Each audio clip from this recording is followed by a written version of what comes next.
4 മണിയോടടുത്തിരുന്നു നില സേതിയുടെ വീട്ടിലേക്ക് ചെന്നു കയറുമ്പോൾ. സേതിയുടെ വീടിൻ്റെ മുന്നിലും ശരത്തിൻ്റെ വീടിൻ്റെ മുന്നിലും പറമ്പിന്മേൽ വലിയ പന്തൽ ഉയർന്നിട്ടുണ്ട്. നാളെ കഴിഞ്ഞു മറ്റന്നാളാണ് സേതിയുടെയും പ്രജിൻ്റെയും വിവാഹം. താലികെട്ട് അടുത്തുള്ള അമ്പലത്തിലും ശേഷമുള്ള ചടങ്ങുകളും സദ്യയും വീട്ടിലാണ്. പന്തലിൻ്റെ അറ്റത്തായി അതിൻ്റെ സ്റ്റേജും ഒരുക്കിയിട്ടുണ്ട്. ഡ്രസ്സ് എടുക്കാനും ഗോൾഡ് എടുക്കാനും തലേന്ന് പാർലറിൽ പോകാനും അങ്ങനെ കല്യാണ ഒരുക്കങ്ങൾ എല്ലാം സേതിക്കൊപ്പം നില കൂടെ തന്നെ ഉണ്ടായിരുന്നു. ഇന്നാണ് പ്രജിൻ്റെ വീട്ടിൽ നിന്ന് പുടവ് കൊണ്ടുവരുന്നത്.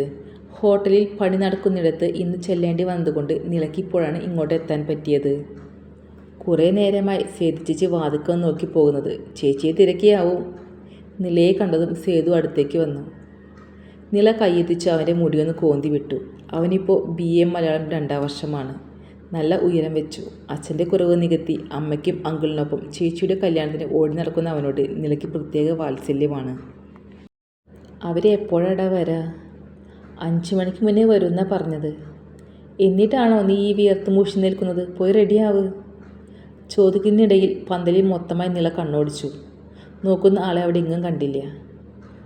ചേച്ചി നോക്കുന്ന ആൾ ഇവിടെ ഇല്ലാട്ടോ.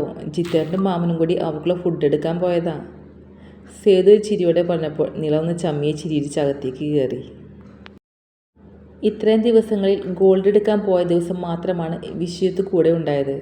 പക്ഷേ അന്ന് വലിയ രീതിയിൽ മുഖം തരാതെ മാറി നടക്കുകയായിരുന്നു. അതിനും കൂടെയുള്ള പരിഗണന വനജയും വിജയനും അവൾക്ക് നൽകുന്നുണ്ട്. പെണ്ണ് കാണലോ പോക്കുവരവോ ചടങ്ങുകളോ നടന്നില്ലെങ്കിലും വിഷയത്ത് വിവാഹം ചെയ്യാൻ പോകുന്ന കുട്ടിയാണ് നില എന്ന് അടുത്ത ബന്ധുക്കൾ ഇതിനോടകം അറിഞ്ഞു. മോളെ ഒന്ന് സേതിയുടെ അടുത്തേക്ക് ചെന്നേ. അവൾക്ക് ഞാൻ സാരി ഉടുത്തു കൊടുത്ത് ഒട്ടും തൃപ്തി വന്നില്ല. ആതിര നിലയെ കണ്ടപാടെ വേഗം പിടിച്ച് സേതിയുടെ റൂമിലേക്ക് ചെല്ലാൻ പറഞ്ഞു. എനിക്ക് സായിയുടെ ABCD അറിയില്ല ആൻറ്റി. അതൊന്നും കുഴപ്പമില്ല. മോൾ ഓക്കെ ആണെന്ന് പറഞ്ഞാൽ അവൾക്ക് തൃപ്തിയാവും. വിരുന്നുകാരെ എത്താനായി. ഞാൻ ശ്വേതശേഷിയുടെ അടുത്തേക്ക് ചെല്ലട്ടെ. ആതിര അടുക്കള ഭാഗത്തേക്ക് പോയപ്പോൾ നില സേതിയുടെ റൂമിലേക്ക് തിരിഞ്ഞു. ഹാളിലും ടേബിളിനും അടുത്തുമൊക്കെയായി ബന്ധുക്കളോ പരിചയക്കാരോ ഒക്കെ ഉണ്ട്. നിലയ്ക്ക് അവരെ ആരെയും പരിചയമില്ലാത്തതുകൊണ്ട് ആർക്കും മുഖം കൊടുക്കാൻ നിന്നില്ല. നില വാതിൽ പതിയെ തുറന്നു നോക്കി. സാരി ഉടുത്ത് മുടിയൊക്കെ കെട്ടിയിരിക്കുന്ന സേതിയുടെ മുഖത്ത് വൃന്ദ കാര്യമായി പണിയെടുക്കുന്നുണ്ട്. ചാരുവും മയും അതൊക്കെ നോക്കി ബെഡിലിരിപ്പുണ്ട്. നീ ഇവളെ പറക്കുംതളിയിലെ കല്യാണച്ചക്കനാക്കോ? വൃന്ദയുടെ കയ്യിലെ ബ്രഷും മേക്കപ്പ് സെറ്റും കണ്ട് നില കളിയോടെ ചോദിച്ചു. വന്നോ? നീ ഇതൊന്ന് നോക്കിയേ. ബ്ലൗസ് കുറിച്ച് കയറിയിട്ടല്ലേ? എനിക്ക് ബോറായി തോന്നുന്നു. പിന്നെ കുത്തണോ? എഴുന്നേറ്റ് വന്ന സേതിയെ നിലയൊന്ന് മൊത്തം തിരിച്ചു മറിച്ചു നോക്കി. ഗ്രീൻ കര വരുന്ന സെറ്റ് സാരിയും നല്ല വർക്കുള്ള ഗ്രീൻ ബ്ലൗസുമാണ് വേഷം. മുടി നല്ല ഭംഗിയിൽ ഒതുക്കി മിടഞ്ഞു കെട്ടിയിട്ടുണ്ട്. ഇവിടെ ഇച്ചിരി വയറ് കാണുന്നതിനാണോ നീ ഈ ബോർ എന്നൊക്കെ പറയുന്നത്? ആൻറ്റി നല്ല ഒതുക്കി ഭംഗിയിൽ സാരി എടുത്ത് തന്നിട്ടുണ്ട്.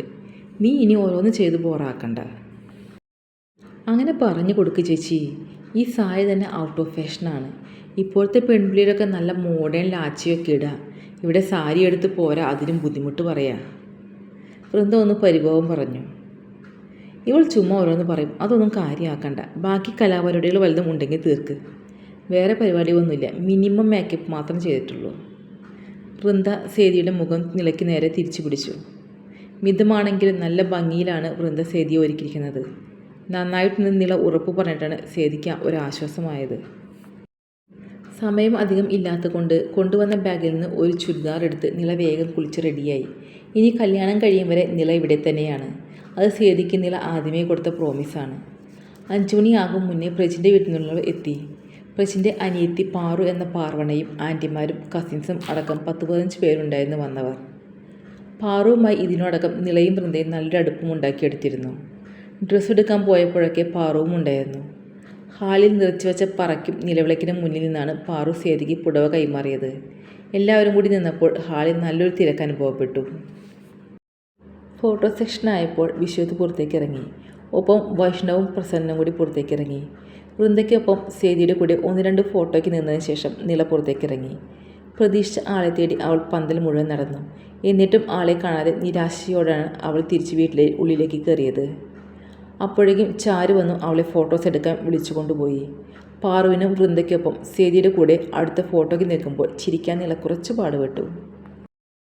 ഡീ പോവല്ലേ, ഇവിടെ വാ.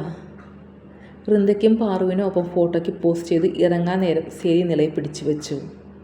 എന്താ? നീല അവളെ തിരിഞ്ഞു നോക്കി. നിൽക്ക്. സേതി പിടിച്ചു വയ്ക്കുമ്പോൾ സേതിക്ക് അപ്പുറം വന്നു നിന്ന ആളെ നിലയൊന്ന് നോക്കി. വിശ്വജിത്താണ് അതെന്ന് കണ്ടപ്പോൾ നിലയുടെ മുഖം വിടർന്നു. അവൾ പോലും അറിയാതെ നല്ലൊരു പുഞ്ചിരി മുഖത്ത് വിടരുകയും ചെയ്തു. അവൾ സന്തോഷത്തോടെ സേതിയുടെ കയ്യിൽ മുറുകെ പിടിച്ചു. സേതിക്ക് ഊഹിക്കാവുന്നതേ ഉണ്ടായിരുന്നുള്ളൂ അവളുടെ സന്തോഷം. കുറച്ച് ദിവസമായി വിശ്വജിത്തിൻ്റെ ഒഴിഞ്ഞുമാറ്റവും നിലയുടെ സങ്കടവും സേതി ശ്രദ്ധിച്ചതാണ്. ഫോട്ടോസ് എടുത്ത ശേഷം പുറത്തേക്ക് കടന്നു പോകും മുന്നേ വിശ്വജിത്ത് നിലയൊന്ന് തിരിഞ്ഞു നോക്കി. ആ നോട്ടം കാത്തിരുന്നവൾക്ക് സ്വർഗം കിട്ടിയ പോലെയായിരുന്നു. ചായ സൽക്കാരം കഴിഞ്ഞു പുടവ് കൊടുത്തവർ മടങ്ങി. അതോടെ വീട്ടിൽ പറയത്തക്ക ആളും ബഹളവും ഇല്ലാതായി. വളരെ അടുത്ത ബന്ധുക്കൾ മാത്രം ഉള്ളൂ. നില ഇനി വിവാഹം കഴിയും വരെ സേതിക്കൊപ്പമാണ്. രാത്രി കഴിക്കാൻ നേരമാണ് നില പിന്നെ വിശ്വജിത്തിനെ കാണുന്നത്. കഴിക്കാൻ പന്തൽ എല്ലാവരും കൂടി ഇരിക്കുകയാണ് ചെയ്തത്. ഫുഡ് പുറത്തുനിന്ന് വരുത്തിച്ചതാണ്. ഇന്ന് പുടവ് കൊടുക്കൽ ചടങ്ങായതുകൊണ്ട് കുറച്ച് ബന്ധുക്കളും പരിചയക്കാരുമൊക്കെ ഉണ്ട്. കഴിച്ചു കഴിഞ്ഞ് ഒരുവിധം ആളുകളൊക്കെ മടങ്ങി. ഓരോരുത്തരായി യാത്ര പറഞ്ഞ് പുറത്തു പോയിക്കൊണ്ടിരിക്കുന്നതിനാൽ സേതിയും വൃന്ദയും നിലയും അകത്തേക്ക് പോകാതെ പന്തലിൽ തന്നെ ഇരുന്നു. വൃന്ദയ്ക്കും സേതിക്കും ഒപ്പം ഇരിക്കുമ്പോഴും നില വിശ്വജിത്തിനെ തന്നെ നോക്കിക്കൊണ്ടിരുന്നു. സ്റ്റേജിൻ്റെ പണി നടക്കുന്നിടത്താണ് അവൻ നിൽക്കുന്നത്. സ്റ്റേജ് ഓൾമോസ്റ്റ് കെട്ടിക്കഴിഞ്ഞു. ഇനി ഡെക്കറേഷൻ വർക്ക് മാത്രമുള്ളൂ. അത് നാളെയേ ചെയ്യൂ. പന്തൽ പണി കഴിഞ്ഞ് പോകാൻ ഇറങ്ങുന്നവർക്ക് അവൻ ക്യാഷ് എണ്ണി കൊടുക്കുകയാണ്. അവൻ്റെ അടുത്തേക്ക് വന്ന് അത് തടയാൻ നോക്കിയ ശ്വേതയെ ഒറ്റ വാക്കിൽ അവൻ പിന്തിരിപ്പിച്ചു വിട്ടു. മോളെ. വനജ അടുത്തേക്ക് വന്നിരുന്നപ്പോൾ നില എഴുന്നേറ്റു. ഇവിടെ ഇരിക്കേ. അവർ നിലയുടെ കയ്യിൽ പിടിച്ചു അടുത്തേക്കിരുത്തി. ചേച്ചിയും അമ്മമ്മയും ഒക്കെ വരില്ലേ കല്യാണത്തിന്? ഇല്ല ആൻറ്റി, വാവയുടെ പേരുവിളി കഴിഞ്ഞിട്ടില്ലല്ലോ. ചേച്ചിക്ക് വയ്യാതെ ഇരുന്നത് കൊണ്ട് 56-നാണ് പേരുവിളി. കല്യാണത്തിന് ജിതിനേട്ടനും മാമനും മാത്രമേ വരുള്ളൂ. ഇതിനിടയിൽ അച്യുതനും വിജയനും ഫോണിൽ കൂടി പരിചയപ്പെടുകയും കല്യാണം ക്ഷണിക്കുകയും ചെയ്തിരുന്നു. ഈ കല്യാണവും തിരക്കും കഴിഞ്ഞ് ഞങ്ങൾ വരുന്നുണ്ട് വാവയെയും ചേച്ചിയെയും ഒന്ന് കാണാൻ. നില ചിരിച്ചു തലയാട്ടി. അങ്കിൾ വന്നില്ലേ? സംസാരിച്ചിരിക്കുമ്പോഴും ഗേറ്റിലേക്ക് വനജ ഇടയ്ക്കിടയ്ക്ക് നോക്കുന്നത് കണ്ട് നില തിരക്കി. ഇല്ലെന്നേ, വരാറായിട്ടുണ്ട്. പിന്നെയും നിലയ്ക്കൊപ്പം ഇരുന്ന് കുറച്ചു നേരം കൂടി സംസാരിച്ചു വനജ. ഇടയ്ക്ക് ആരോ വന്ന് വിളിച്ചപ്പോൾ എഴുന്നേറ്റ് അകത്തേക്ക് പോവുകയും ചെയ്തു. കടന്നുകയറ്റങ്ങൾ ഇല്ലാതെ സ്നേഹത്തോടെയുള്ള അവരുടെ സംസാരം നിലയ്ക്ക് ഇഷ്ടപ്പെട്ടു. വൃന്ദയിൽ നിന്ന് വിശ്വജിത്തിന് വർഷങ്ങൾക്ക് മുന്നേ നിലയോട് തോന്നിയ ഇഷ്ടമൊക്കെ വനജ അറിഞ്ഞിരുന്നു. ആ കുഞ്ഞു പ്രായത്തിലെ അവനിൽ ഒരു ഇഷ്ടം വന്നതൊന്നും താൻ അറിഞ്ഞില്ലല്ലോ എന്നൊരു വല്ലായ്മ വനജയ്ക്ക് തോന്നിയിരുന്നു. ഇനിയൊരു കാരണം കൊണ്ടോ അവന് നിലയെ നഷ്ടപ്പെടരുതെന്ന് അവർ ആത്മാർത്ഥമായി പ്രാർത്ഥിച്ചിരുന്നു. നേരം കുറച്ചായി വന്ന് കിടക്കാൻ പറഞ്ഞു ആതിര അവരെ നിർബന്ധിച്ചു അകത്തേക്ക് വിളിച്ചു കൊണ്ടുപോകും വരെ വിശ്വജിത്തും പ്രസന്നനും ശരത്തുമൊന്നും കഴിക്കാൻ ഇരുന്നിരുന്നില്ല. നിലയ്ക്ക് അവനോട് ഒന്ന് സംസാരിക്കാതെ ശ്വാസം മുട്ടും പോലെയായിരുന്നു. അവൻ്റെ അവഗണന അവളെ വല്ലാതെ വേദനിപ്പിച്ചു. ഇന്ന് മുഴുവനും എടുത്തുകൂട്ടിയ ഫോട്ടോസും സെൽഫീസും ആയി വൃന്ദ വന്ന് തട്ടി വിളിച്ചപ്പോൾ നിലയും സേതിക്കൊപ്പം അതിലേക്ക് തിരിഞ്ഞു. രാവിലെ നില ഉണരുമ്പോൾ അടുത്ത് വൃന്ദ മാത്രം ഉണ്ടായിരുന്നുള്ളൂ. ഉണരാൻ ഇത്തിരി മടിച്ചെങ്കിലും വേറെ വീടും ആളുകളും ഉണ്ടെന്ന് ഓർത്ത് അവൾ എഴുന്നേറ്റ് ബ്രഷ് ചെയ്ത് പുറത്തേക്കിറങ്ങി. സേതുവിൻ്റെ റൂമിൻ്റെ വാതിൽ പകുതി ചാരിയ നിലയിലാണ്. ഹാളിൽ നിന്നേ നിലയൊന്ന് എത്തി നോക്കി. ബെഡിൽ സേതുവിനും വൈഷ്ണവനും ഒപ്പം വിശ്വജിത്തും ഉറങ്ങുന്നുണ്ട്. അവനെ ഒന്ന് ചെന്ന് നോക്കാൻ മനസ്സ് പറഞ്ഞെങ്കിലും സന്ദർഭം അനുകൂലമല്ലാത്തതുകൊണ്ട് അവളൊന്ന് മടിച്ചു. മോളെ. പെട്ടെന്ന് കേട്ട വിളിയിൽ നില വേഗം തിരിഞ്ഞു നോക്കി. അടുക്കള വാതിക്കൽ വനജ നിൽക്കുന്നു. നില നോട്ടം താഴേക്ക് മാറ്റി. ബ്ലാക്ക് ടീഷർട്ടും വൈറ്റ് ലൂസ് പാൻറ്റും ഇട്ട് മുഖം താഴ്ത്തി നിൽക്കുന്നതോട് വൃന്ദയോടെന്ന പോലെ സ്നേഹം തോന്നിയവർക്ക്. എന്തേ, അവൻ്റെ പിണക്കം മാറിയില്ലേ മോളോട്? അവളുടെ തോൾ കടന്ന് വളർന്ന മുടി ഒതുക്കി വെച്ചുകൊണ്ട് വനജ ചോദിച്ചു.